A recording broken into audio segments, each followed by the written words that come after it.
देशभरामध्ये यांच्या कारभाराचे चटके बसतायत ना, म्हणजे ऊन तर प्रखर आहे, चटके बसतायत.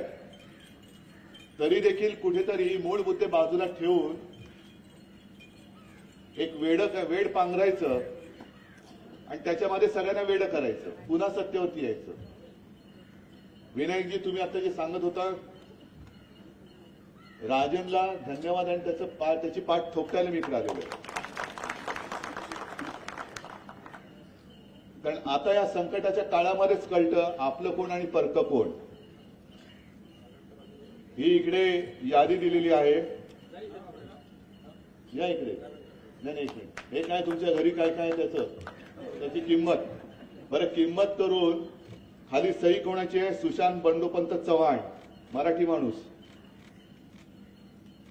त्यांनीच खाली सही केले. अहो सुशांतजी, चव्हाण तुमचं नाव आहे, मराठी असाल अशी माझी आशा आहे, पण तुम्ही शिवाजी महाराजांच्या मूर्तीची किंमत लावता. किती किंमत लावले? 5,000 रुपये. अहो तुमची किंमत किती? चव्हाण साहेब, तुमची किंमत किती? तुमची किंमत तुम्ही याच्यात दाखवले. माझ्या महाराजांच्या मूर्तीची किंमत 5,000 रुपये करता तुम्ही. शरम नाही वाटत? कोणत्या कुळात जन्मला तुम्ही? कोण होते तुमचे पूर्वज? म्हणजे नालायक माणसं किती असतात. महाराजांच्या पवित्र, ही महाराजांची मूर्ती आहे, ती महाराजांची मूर्ती आहे, त्याची किंमत 5,000 रुपये. कोणाची चाकरी करताय तुम्ही? ही अशी जी काही नतद्रष्ट माणसं आहे, यांची किंमत काय ती आता आपण ओळखली पाहिजे. यांची किंमत ओळखली पाहिजे.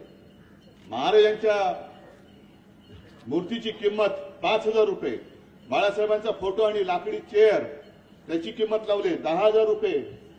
अहो तुमच्या 7 पिढ्या जन्मल्या ना चव्हाण साहेब, तरी याची किंमत कोणी चुकवू शकणार नाही, एवढी त्याची अमूल्य किंमत आहे.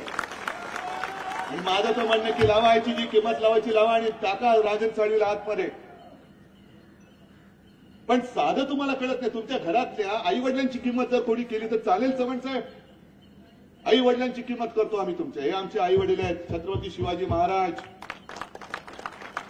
आणि बाळासाहेब तर माझे वडील आहेतच. मिंद्यांच्या वडिलांची विंद्याने किंमत नाही म्हणून ते माझे वडील चोरत आहेत. त्यांना कळलं माझ्या वडिलांची किंमत, पण चव्हाण तुम्हाला नाही कळली. पण काय हे सगळं मागे लागताय? तर राजन साळवी मिंदेकडे किंवा भाजपकडे गेले नाही म्हणून. का तो जो पुतळा उभा केलेला आहे त्याच्यावरती पालकमंत्री म्हणून तेव्हाच्या रवींद्र वायकरांचं नाव आहे. रवींद्र वायकरांच्या घरी ईडी, यांच्या घरी ईडी. तुम्हाला सगळे फुटीर लोक पाहिजेत, गद्दार लोक पाहिजेत, आणि जे जात नाहीत त्यांच्या मागे तुम्ही दडपण आणतात. पण किती केलं तरी हा मर्द मावळा हा झुकणार नाही. मोडेल पण वाकणार नाही, वाकणार तर नाहीच, पण तुम्हाला मोडून टाकल्याशिवाय राहणार नाही. म्हणून मी या यंत्रणेच्या सगळ्या अधिकाऱ्यांना सांगतोय की दिवस बदलत असतात. दुर्दैवाने आज त्यांचे दिवस आहेत, पण त्यांचे दिवस फिरले तर तुमचे सुद्धा दिवस फिरतील, हे अशा अधिकाऱ्यांनी लक्षात ठेवावं. ही नोंद आम्ही घेतलेली आहे, ही नोंद आम्ही घेतली. उद्या दिवस त्यांचे फिरले होते, तुमचे दिवस आणखीन वाकडे होतील. सरकार येतं आणि सरकार जातं. आजपर्यंत देशात अनेक पंतप्रधान झाले, आजपर्यंत महाराष्ट्रामध्ये अनेक मुख्यमंत्री झाले, मी पण होतो. पण कोणी अमरपट्टा घेऊन येत नाही. कोणीही ना आयुष्याचा अमरपट्टा घेऊन येतं आणि कोणी सत्तेचा अमरपट्टा घेऊन येत नाही. अजिबात येत नाही. सत्ता येते, सत्ता जाते. पण त्यावेळेला जर का मी कुत्रा शब्द वापरत नाही, कुत्रा मला आवडता प्राणी आणि इमानदार असतो, पण लांडग्यासारखी कोणाची जर का तुम्ही लाचारी करणार असाल तर सत्ता बदलल्यानंतर तुमची लांडगीगिरी काय आहे, कोल्हेगिरी काय आहे, ही आम्हाला सरळ कशी करावी लागेल, ती आम्ही केल्याशिवाय राहणार नाही. कोणी कंप्लेंट केले राजन साळवीवरती, काय प्रॉपर्टी त्याची सापडली?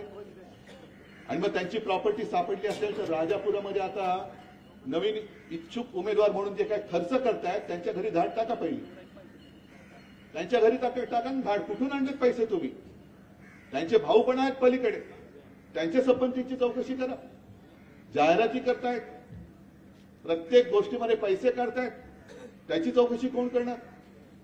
आणि कोणीतरी काहीतरी म्हणतं म्हणून लगेच तक्रार नोंदवून तुम्ही जर त्यांच्यामध्ये घरामध्ये घुसणार असाल तर परवाच भाजपच्या आमदारांनी जो गोळीबार केले गणपत गायकवाड, ठीक आहे, त्याचं भांडण त्या मिंदे आणि मिंदेच्या पोराशी जे आहे तो काय निकाल लागायचा ते लागेल. परंतु त्यांनी आणखी एक स्टेटमेंट दिलेलं आहे की या मिंदेंकडे गणपत गायकवाडांनी सांगितले की त्यांचे करोडो रुपये आहेत, करोडो रुपये. मग तुम्ही अनिल देशमुखांना हात टाकलं होतं का? तर 100 कोटीचा हप्ता गोळा करायला सांगितला. ऐक्यू माहिती. मग याने तर पोलीस स्टेशनमध्ये गोळीबार केलाय. सगळी काही पुरावे आहेत, तुमच्याकडे सीसीटीव्ही फुटेज आहे. काय केलं ते दिसते, पण तो काय बोललाय त्याची दखल का नाही तुम्ही घेत? टाका ना. मग मिंद्यांच्या घरी धाड का नाही टाकत? सोरेनच्या घरी धाड टाकली, केजरीवालच्या घरी पोलीस पाठवले. मग एवढे ढळढळीत आरोप जर भाजपचा म्हणजे सत्ताधारी पक्षाचा आमदार करत असेल तर सत्ताधारी पक्षाच्या आमदार सुद्धा काही किंमत नाहीये. मग इथे जमलेले कोणी असतील किंवा या मतदारसंघातले भारतीय जनता पक्षवाले असतील, त्यांना मला विचारायचे की तुम्ही कोणासाठी काम करता आहात? काय मिळते तुम्हाला? तुमच्या आमदारांची ही जर का दयनीय अवस्था झाली असेल, स्वतःला हातामध्ये पिस्तूल घ्यावं लागत असेल आणि पिस्तूल आणि गोळीबार केल्यानंतर ते सांगतात का गोळी झाडली, तरी सुद्धा त्या आमदारावरती कारवाई करा. मी त्याची बाजू अजिबात घ्यायला आलेली नाही. पण एखादी व्यक्ती एवढे टोकाचं पाऊल का उचलतो? पोलिसांनी सांगावं. पोलिसांनी सांगावं की एवढी टोकाची भूमिका घेण्यापूर्वी त्याच्यावरती जे काय त्याला भोगावं लागलं, त्यांनी स्पष्ट शब्दात सांगितले की ज्या पोलीस स्टेशनमध्ये त्यांनी गोळीबार केला त्याच पोलीस स्टेशनच्या आवारामध्ये त्याच्या मुलाला धक्काबुक्की झाली. ती सहज न होऊन एक बाप म्हणून त्यांनी गोळीबार केलेला आहे. मग कोणी केली ही धक्काबुक्की? म्हणजे मुद्दाहून काही दिवसण्याचा प्रकार झालं. आणि ती धक्काबुक्की होताना पोलीस का गप्प बसले होते? बरं, हे सगळं झाल्यानंतर आमच्या राज्याचे महनीय गृहमंत्री आहेत कुठे? देवेंद्र फडणवीस दिसलेत का 2 दिवसात? दिसलेत? भारतीय जनता पक्षाच्या एका तरी व्यक्तीने याच्यावरती प्रतिक्रिया दिली? त्या बावनकुळेंनी दिले?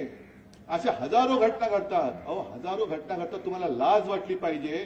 तुमच्या पक्षाचा आमदार पोलीस स्टेशनमध्ये गोळीबार करतोय, तो ज्याच्यावरती आरोप करतोय तो गद्दार तुम्ही तुमच्या डोक्यावरती बसवलाय. तो मुख्यमंत्री आहे आणि आमदार सांगतोय की जोपर्यंत हा गद्दार मुख्यमंत्री राहील तोपर्यंत महाराष्ट्रामध्ये गुंडांची पैदास होईल. मग या राजापूरमध्ये उद्या धरून चला होणार नाहीच. कारण ह्या भगव्याला ज्यांनी म्हणजे मेलो तरी 72 पण सोडणार नाही असा एक दमदार तुम्हाला आमदार लाभल्यानंतर, तसा खासदार लाभल्यानंतर ही गद्दारी ह्या छत्रपतींच्या हे राजापूर सुद्धा का छत्रपती शिवाजी महाराज आले होते का जाळली वखार? तर तोफगोळ्यांचा तो करार मोडून सिद्धी जोहारला मदत केली इंग्रजांनी, म्हणून इंग्रजांना धडा शिकवायला ते आले होते. मग आत्ताचे जे कोणी आमच्यावरती चालून येणारे लोक आहेत त्यांना मदत करणाऱ्यांचं आम्ही काय नंतर करू, त्याचं हे जे पुतळा आहे ना ते साक्षात मूर्तिमंत उदाहरण आहे. हे उदाहरण आहे. जोपर्यंत संधी मिळाले गोडी गुलाबांनी आनंदात भोगा. मी काल सुद्धा सांगितलं की पंतप्रधानांना मी अजूनही शत्रू नाही मानत, ते मला मानतायत. कारण त्यांनी आपली शिवसेना फोडली, शिवसेना चोरली. ज्या बाळासाहेबांनी त्यांना त्यांच्या संकट काळामध्ये मदत केली होती त्या बाळासाहेबांची सुद्धा त्यांनी चोरी केली, चोराला मदत केली, त्याला मुख्यमंत्री म्हणून बसवला. तिकडे नितीश कुमारला फोडला, हेमंत सोरेनला तुरुंगात टाकलं, केजरीवालच्या मागे लागलेले आहेत. माझे राजन साळवी आहेत, वायकर आहे, सूरज चव्हाण आहे, किशोरीताई पेडणेकर आहेत, किती नावं घेऊ, अनिल परब आहे. मग असे आम्ही जर का तुमची लफडी कुलंगडी काढली, येत आहेत आता आमच्याकडे, त्यांच्यावरती कारवाई करणार आहात की नाही?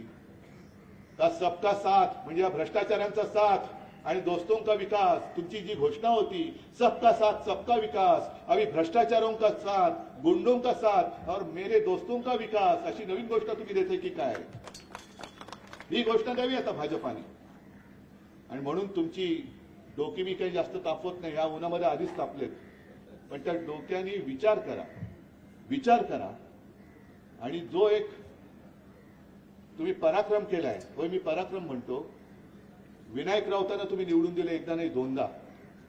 हा पराक्रम मी एवढ्यासाठी म्हणतोय, जर विनायक राऊतांना तेव्हा तुम्ही निवडून दिलं नसतं तर इथे सुद्धा गुंडागर्दी किती प्रमाणात वाढली असती तर जरा विचार करा. वाढली असती ना? आता पंतप्रधानांसमोर प्रश्न आहे की घराणेशाहीला विरोध तुम्ही करताय, मग या गद्दार गुंड घराणेशाहीला तुम्ही विरोध करणार आहात की नाही, रोखणार आहात की नाही, हे आता या निवडणुकीत मला कळेल. म्हणून तुम्ही जसे या भर उन्हात सुद्धा इथपासून तिथपर्यंत सगळ्याकडे भरून गेलेला आहे. मी लढाईला उभा आहे तो माझ्यासाठी नाही, मी लढाईला उभा आहे तो तुमच्यासाठी उभा आहे. आणि मला खात्री आहे की या वेळेला सगळे जात पात धर्म म्हणजे सगळे हिंदू पण एकत्र आहेतच, मुस्लिम समाज माझ्यासोबत आलेले आहेत, ख्रिश्चन येत आहेत, सगळे आलेले आहेत. सगळ्यांना मी आवाहन करतोय की जात पात धर्म बाजूला ठेवून देशप्रेमी म्हणून सगळे एकत्र येऊया आणि देशावरती जे संकट येते ते कायमचं असं काढून टाकूया की पुन्हा कधी हुकुमशाहीचं नाव काढणाऱ्या या देशात जन्माला येणार नाही. ते जर का आपण करणार असू तर आणि तरच आपल्याला छत्रपती शिवाजी महाराज की जय बोलण्याचा अधिकार आहे आणि मला असं वाटतं तो अधिकार तुम्ही गमावणार नाही ही खात्री बाळगतो आणि आपली रजा घेतो. जय हिंद, जय महाराष्ट्र.